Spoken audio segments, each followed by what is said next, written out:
Hey, Nikki Brown here, no matter where you are and no matter what part of the world you're in. I hope that you are having a good day or at least making the best of the day, right? And that's kind of what I want to touch on because I know some people are not able to do that, right?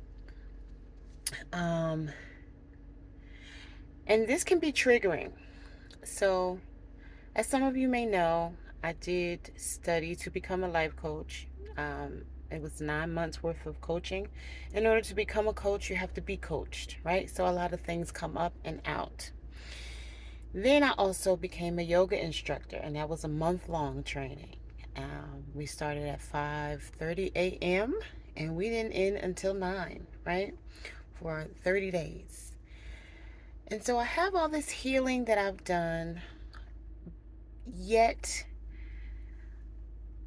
I'm still triggered sometimes, right? Even after all the years of meditation, and I've started meditating the year that my father passed away, which was 2013.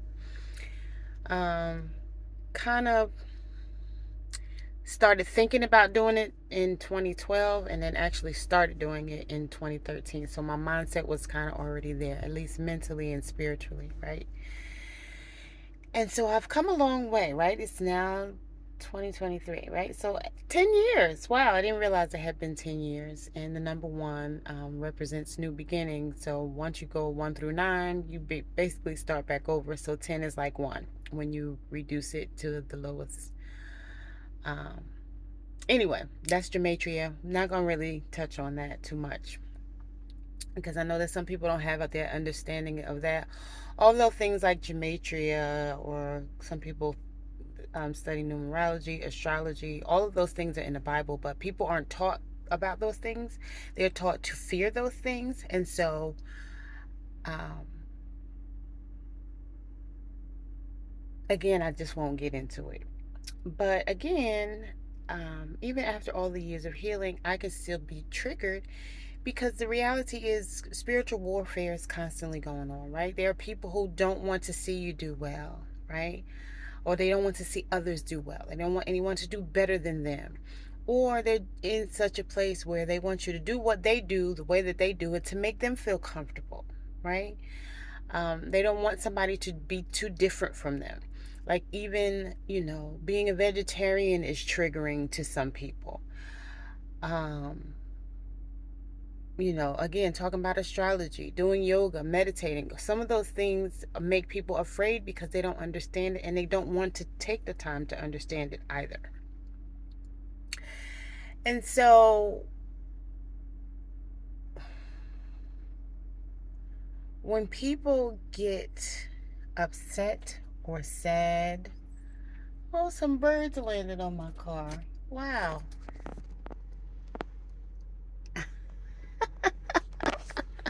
I love it. You see that one? Aw. Anyway, I love my life, y'all. Anyway, I love nature. So, oh, they pumpkins. So anyway, when other people trigger you, usually it's not your problem, but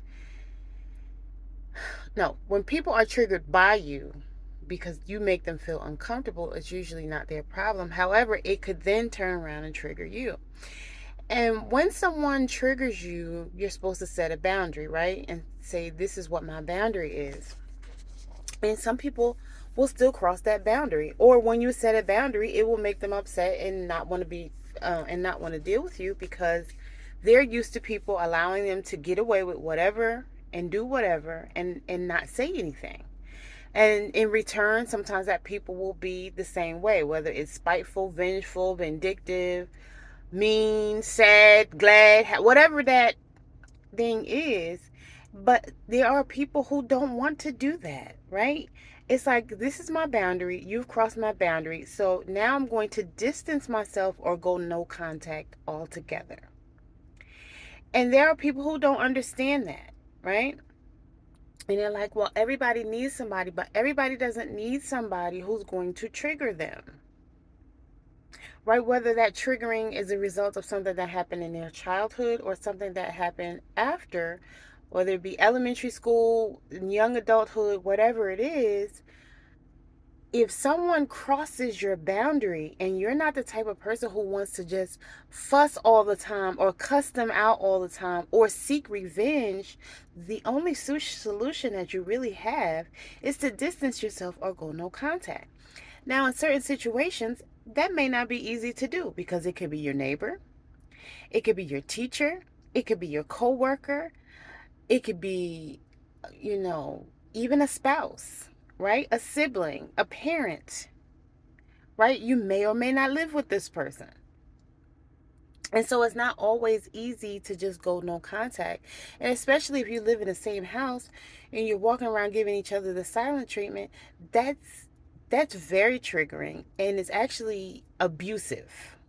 People don't like to acknowledge that, but there are all forms of abuse, right? Mental, emotional, verbal, physical, and even financial. Like if somebody's withholding money or just using money as power over someone's head, right? Financial abuse can come in different forms.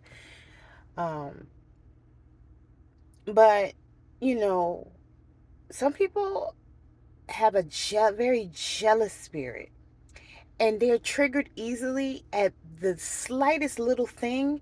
They don't know how to explain it, and they'll try to place the blame on the person who they're jealous of.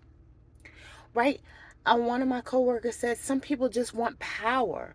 So if you don't listen to their authority, or quote unquote perceived power, again, this can be triggering.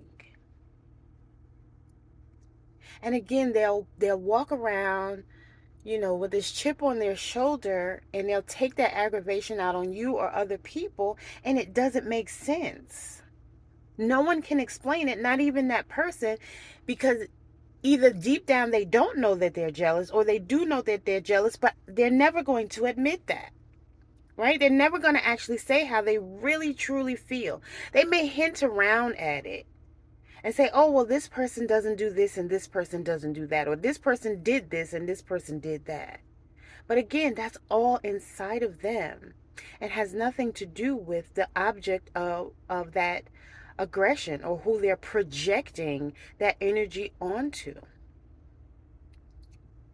But again, that person can still be triggered. And so, what do you do when it's somebody that you can't get away from? That's my question. And I just wanted to discuss that. It's kind of a hypothetical question, but at the same time, it's not. So if you'd like to discuss it, let me know. As always, love y'all. Later. Mwah.